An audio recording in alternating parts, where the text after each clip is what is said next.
सोचो जरा, एक औरत जिसकी सरकटी लाश मिली हो, जिसका अंतिम संस्कार तक हो चुका हो, अगर वो अचानक से 18 महीने बाद अपने घर जिंदा लौट आए तो ये कहानी कोई फिल्म की कहानी नहीं है, ये एक सच्ची घटना है और ये सच मध्य प्रदेश से आई है। Welcome guys, you are watching the shocking return of Lalita by.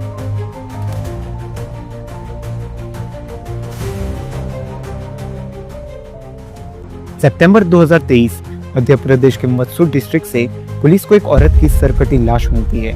Sir ना होने के कारण उस औरत की पहचान जरा मुश्किल थी, लेकिन उसके हाथों पे एक टैटू था और उसके पैरों पे काला कलर का धागा बंधा था और इसी के जरिए पुलिस उसके परिवार वालों तक पहुंच जाती है और उस औरत का नाम ललिता बाई था। ललिता की लाश को मिले ज्यादा दिन गुजर चुके थे, जिसके कारण ललिता के परिवार वालों ने उसका अंतिम संस्कार कर दिया। लेकिन दूसरी तरफ पुलिस कुछ ही दिनों के अंदर ललिता के चारों हत्यारों को अरेस्ट कर लेती है।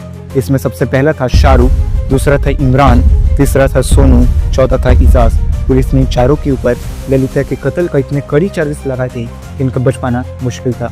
ललिता के परिवार वाले खुश थे कि ललिता को अब इंसाफ मिल रहा है और उसके चारों हत्यारी सलाखों के पीछे हैं। लेकिन ललिता के परिवार वाले इस बात से अनजान थे कि ये तो बस एक शुरुआत है और आगे जो उनके साथ होने वाला था वो इससे भी ज्यादा खौफनाक था। ऐसे ही 2 साल गुजर जाते हैं और मार्च 2025 में ललिता के परिवार वालों के घर एक औरत आती है। उस औरत को देखकर ललिता के परिवार वाले जितना ज्यादा खुश थे, उससे कई गुना ज्यादा वो शौक में थे, क्योंकि उनके सामने और कोई नहीं बल्कि उनकी बेटी ललिता बाई खड़ी थी। ललिता को जिंदा देखकर ललिता के परिवार वालों के साथ पुलिस के भी पैरों तले जमीन खिसक गए थे। लेकिन दूसरी तरफ पुलिस के सामने 3 बड़े सवाल खड़े हो चुके थे। पहला सवाल ये था कि आखिर ललिता जिंदा थी तो जो 2 साल पहले जिस लड़की की लाश मिली थी आखिर वो किसकी थी। दूसरा सवाल ये था कि आखिर ललिता जिंदा थी तो 2 सालों से कहाँ थी, क्या कर रही थी। तीसरा सवाल ये था कि जिन 4 लड़कों को पुलिस ने ललिता के कत्ल के इंसान में उठाया था, क्या वो निर्दोष थे या नहीं। ये सारे सवालों के जवाब देने वाली सिर्फ एक थी और वो थी ललिता बाई। जिसके बाद ललिता बाई ने पुलिस को तमाम सबूत दिया, जिससे साबित हो गया कि वही असली ललिता बाई है।